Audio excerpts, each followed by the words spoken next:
And buhay po ang Diyos? So, God is good. Ay, nagsiupo tayo.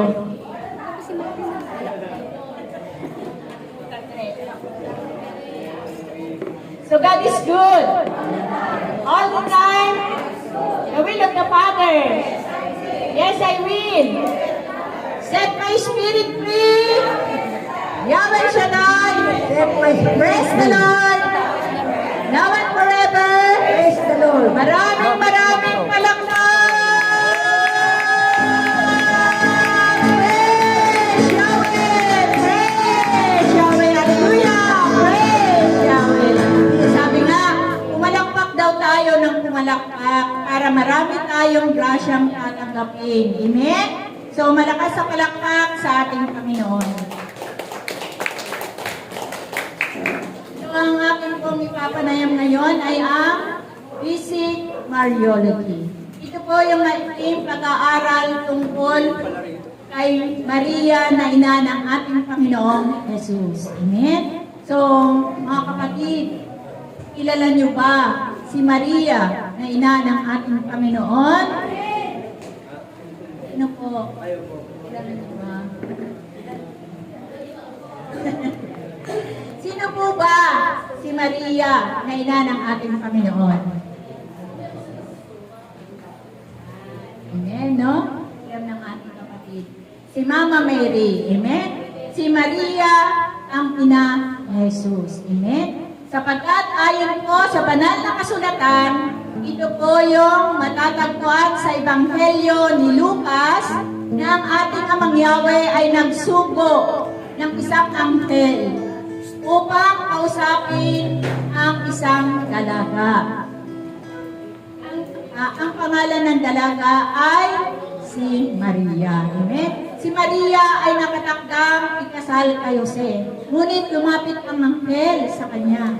Sabi ng anghel sa kanya, "Magalak ka, Maria," sabi niya, "sapagkat ikaw ay kinalulugdan ng Diyos, kaya sumasa iyo ang Panginoon."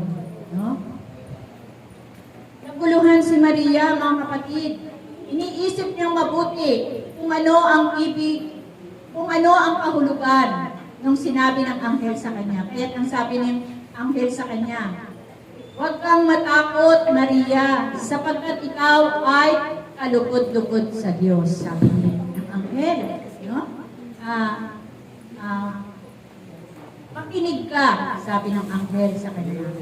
"Ikaw ay maglilihi," sabi. Nagulat ngayon si Maria, mga kapatid. Sapagkat ang sabi ng anghel, siya ay maglilihi.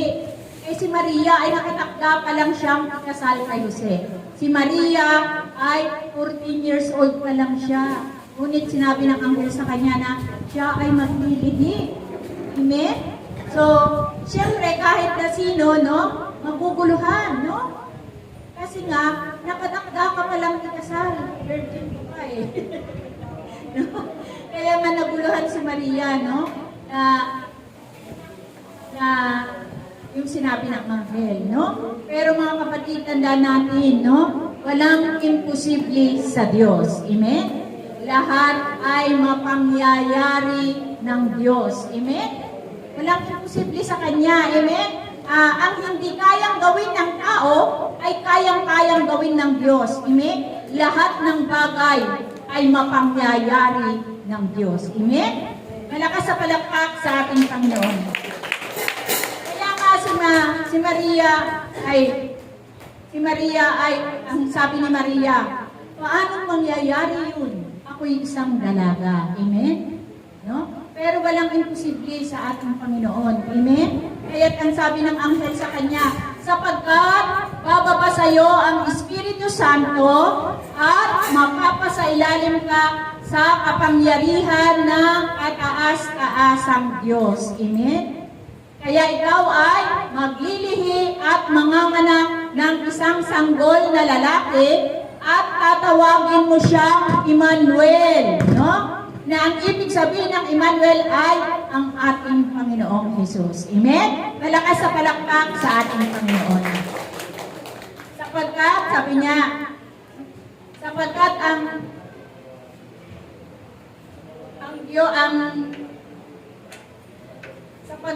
Diyos ang yung ipapanganak ay tatawaging anak ng Diyos. Amen? Malakas sa palakpak sa ating Panginoon.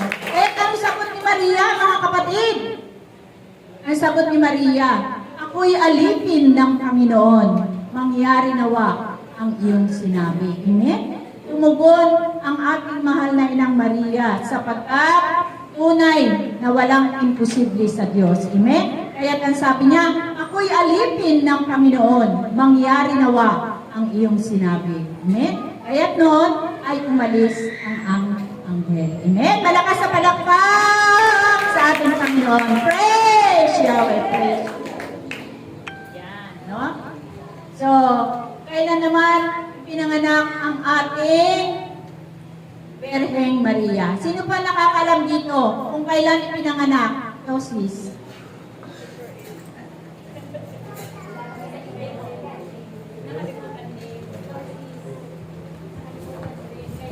Pinanganak, no?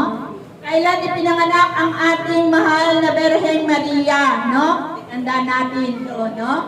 Ang ipinanganak ang ating mahal na Birheng Maria ay September 8, no?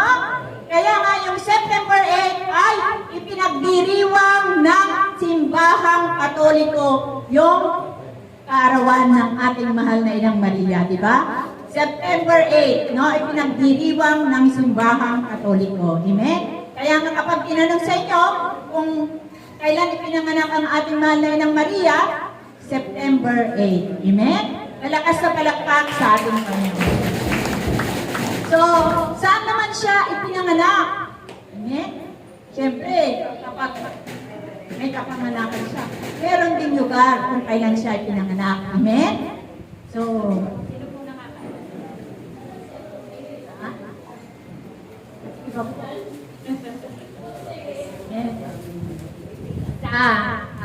Ipinanganak ang ating Inang Birheng Maria sa Nazareth, Galilea. Amen? Doon siya ipinanganak sa Nazareth, Galilea. Amen? So, sino naman ang kanyang mga magulang? Siyempre, meron siyang mga magulang, di ba? Anong pangalan ng kanyang mga magulang? Ang kanyang nanay at ang kanyang tatay. Amen?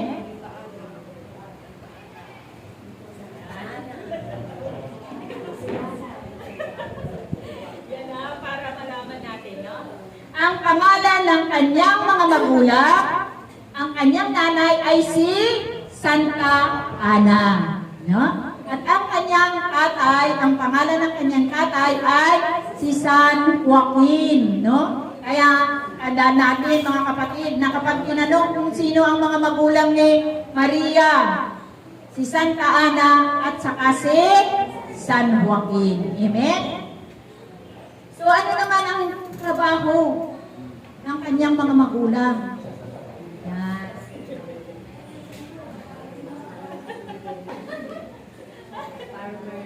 No? Ang trabaho ng kanyang mga magulang ay sila ay magsasaka. Amen? Yan, magsasaka sila o pastol na tapat na naglilingkod sa Diyos. Amen? Kaya nga, kapag tinanong, anong trabaho ng kanyang mga magulang? Alam natin. No? Sila ay magsasaka. Amen? Malakas sa palakpak sa ating Panginoon. Yan, no? Sa panahon ng pagsasama kasi ni Santa Ana at saka si San Joaquin, ay hindi sila nagkaanak. Kaya nga si San Joaquin ay nanalangin sa Diyos, no? Nanalangin siya ng 40 araw sa ilang para humingi ng anak sa Diyos. Amen? Kaya nga, at saka si Santa Ana naman ay naiwan doon sa tahanan nila upang idain sa Diyos. Matintiman siyang nagdanalangin sa Diyos upang idain niya ang kanyang kadusaan, no? Na sabi niya na nangangako si Santa Ana na kapag siya ay binigyan ng anak, no? Yun ay kanyang palalakihin at itatalaga sa Diyos. Amen? Malakas sa palakpak sa ating Panginoon. Kaya nga, nung pagkatapos nilang nanalangin sa ating Amang Yahweh, no? Sila ay tinugon ng Diyos. Amen? Tinugon nila yung kanilang kahilingan, no? Sa katandaan ni Santa Ana, siya ay naglihi, no? Naglihi siya, no? Naglihi si Santa Ana. At sa pasinumula ng kanyang paglilihi, tunay na walang bahid ng salang orihinal ang dumumi sa kanilang anak. Amen? Nagalak ng mag-asawa, no? Sa pagsilang ng kanilang anak na babae, no? Na pinangalanang nilang Maria. Amen? Si Mama Mary yun, no? Na magiging ina ni Jesus, no? Kaya nga, sa pagsapit nung ikatlong taon ni Maria, ay inupad nila yung kanilang pangako sa ating Panginoon na siya ay itatalaga nila sa Diyos. Amen? Kaya nga si Mama Mary, 3 taon pa lang siya, ay itinalaga na siya sa Diyos. Amen? Naglingkod na siya sa ating Panginoon. Kasi ito yung pangako ng kanyang mga magulang na pagdating ng 3 taon, ay itatalaga nila si Mama Mary na maglilingkod sa Diyos. Amen? Malakas sa palakpak sa ating Panginoon. Kaya nga, si Mama Mary ay tinuruan siya doon sa templo ng Diyos sa Jerusalem. No? Tinuruan siyang manalangin, tinuruan siyang magdasal ng Santo Rosario, at tinuruan siya na magbasa ng Bible. Amen? Kaya siya itinalaga ng kanyang magulang doon sa templo ng Diyos sa Jerusalem para danasin niya doon yung buhay sa templo bilang mag-aaral. Amen? Kaya nga doon ay ang ating mahal na ina ay doon siya kinumplito ng Diyos, no? Kinumplito siya ng Diyos at pinatatag ang kanyang pananampalataya sa ating Panginoon. Kaya siya ay hinalugdan ng Diyos. Amen? Malakas sa palakpak sa ating Panginoon. Amen? Kaya kapag tinanong tayo, alam na natin. No? So, kailan naman? Yan, puro ka rin, tanong eh. No? Kailan naman itinalaga? Kailan naman itinalaga ang ating Birhen Maria ng kanyang pagkarena ng langit at ng lupa? Yan. Yan. Isa lang. Nakakalang. Yan. Itinalaga ang ating mahal na Birhen Maria noong August 22, 1954. No? Itinalaga siya bilang reyna ng langit at ng lupa. Amen? Kaya nga, tuwing August 22, ipinagdiriwang ng simbahang Katoliko yung pagkarena ng ating mahal na Birhen Maria ng langit at ng lupa. Amen? Ano nyo yun sa simbahan? No? Pinagdiriwang yung kanyang pagkarena tuwing August 22. Amen? Yan. Yung August 15 naman, ito yung Assumption. No? Yun yung pag-akyat ni Mama Mary. No? Yun, pinagdiriwang yun sa simbahan. Amen? Malakas sa palakpak sa ating Panginoon. Yan. Tanong na naman. Bakit siya naging reyna ng langit at ng lupa?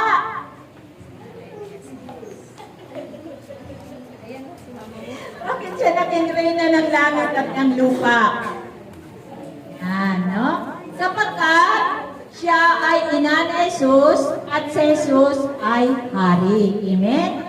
At siya ang ating ina at nanay nating lahat. Kaya siya naging reyna ng langit at ng lupa. Amen? So, ano naman, ano natanong na naman no? Yan. Ano yung tungkulin niya?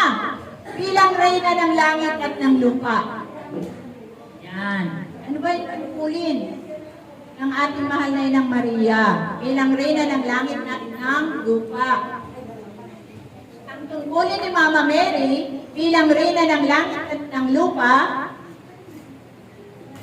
ay siya ay nananalangin doon sa sentrong Jerusalem, doon sa langit. Amen? Yan ang tungkulin niya, no? Nananalangin siya para sa ating lahat. Amen? Siya ay nananalangin para sa ating lahat. Siya ay nanaog sa lupa, tulad ng mga anghel, para tayo ay subaybayan at patuloy tayong pinupuntahan. Para tayo ay subaybayan, gabayan, at kausapin. Amen? Kaya nga, ang ating mahal na Ina ay nananalangin doon sa langit para sa ating lahat. Amen? Katulad mga kapatid, yung Fatima, alam niyo ba yun? Yung Fatima sa Portugal. Amen? Yan, yung aparisyon ng Fatima, no? Sino nakakalam nun? Yung aparisyon ng Fatima. Yan. Ano? Kaya malalaman na ninyo ngayon, no? Kasi umatin kayo ng seminar, malalaman ninyo ngayon, no?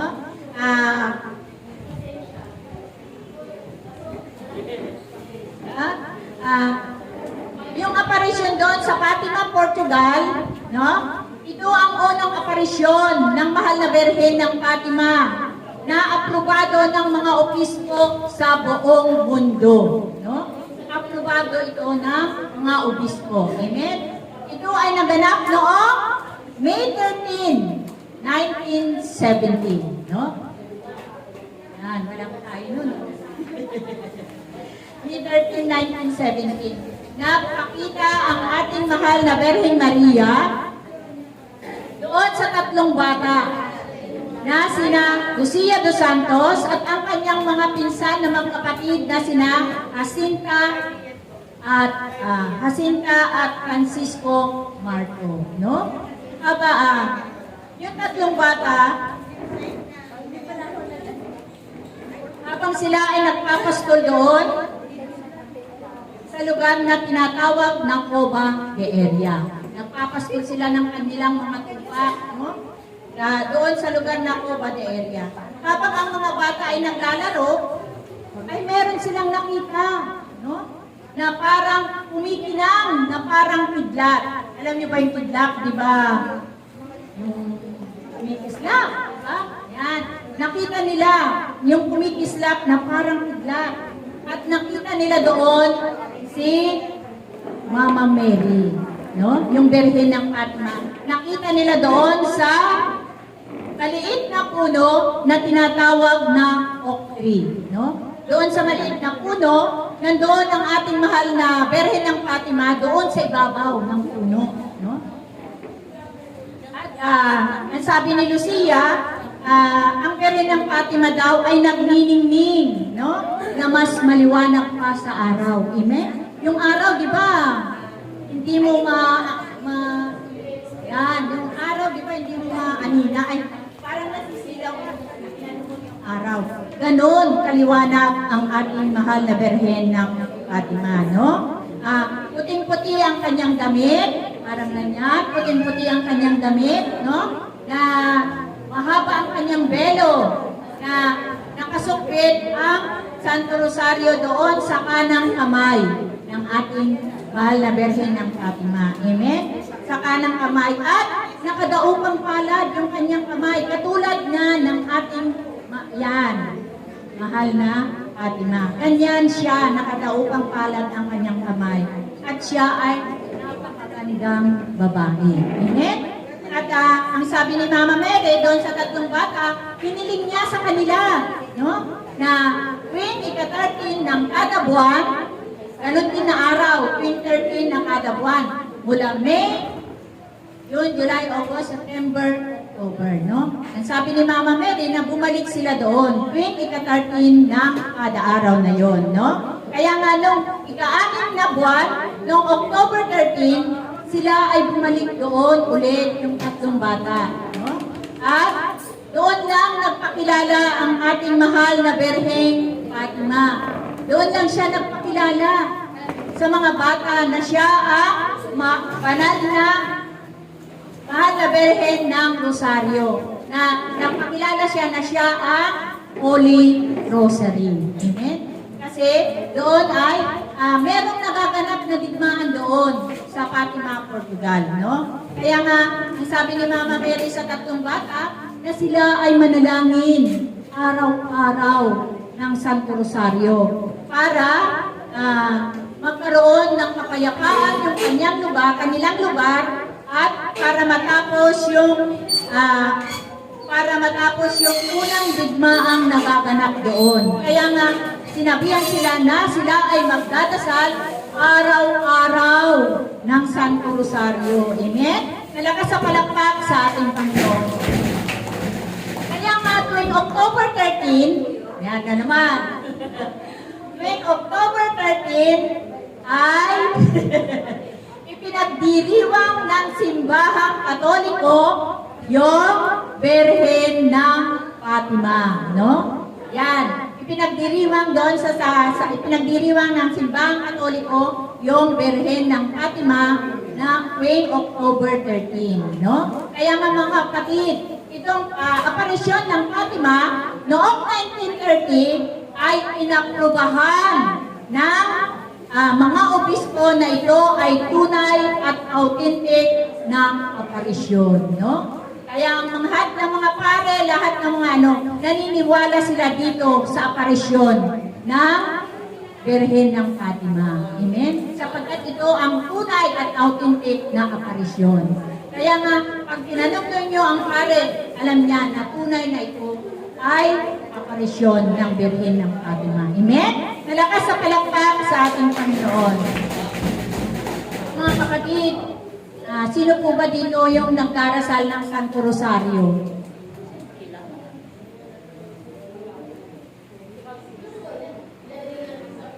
Nagdarasal ng Santo Rosario. No? Yan, no? Kasi kapag tayo ay nagdarasal ng Santo Rosario, ay merong 15 pangako yung Santo Rosario na matatamo mo. Kapag ikaw ay nagdarasal ng Santo Rosario, matatamo mo yung 15 pangako ng Santo Rosario. Amen? So, papasahin ko sa inyo yung matatanggap ninyo kapag kayo ay nanalangin ng Santo Rosario araw-araw. Amen? Kasi meron palang pangako yung Santo Rosario. Amen? So, ang number 1, yan, no? Sino mang matapat na magsilbi sa akin sa pamamagitan ng pagdarasal ng Rosaryo ay makakatanggap ng mahalagang grasya. Amen? Kapag ikaw pala ay nagdarasal ng Santo Rosario, no? Makakatanggap ka ng mahalagang grasya sa Diyos. Amen? So, malakas sa palakpak sa ating Panginoon. At ang pangalawa, no? Ipinangangako ko ang aking tanging pagsasanggalang at grasya sa lahat ng magdarasal ng Rosaryo. Amen? At ang pangatlo, ang Rosaryo ay isang malakas na baluti laban sa impyerno. Ito ay makakagiba ng bisyo, makakabawas ng kasalanan, at makakalaban sa maling pananampalataya. Amen? Pag ikaw pala ay nagdarasal ng Santo Rosario, no? Ililinis ka doon sa maling pananampalataya, no? Makakabawas ng bisyo. Dati siguro nagsusugal ka, ngayon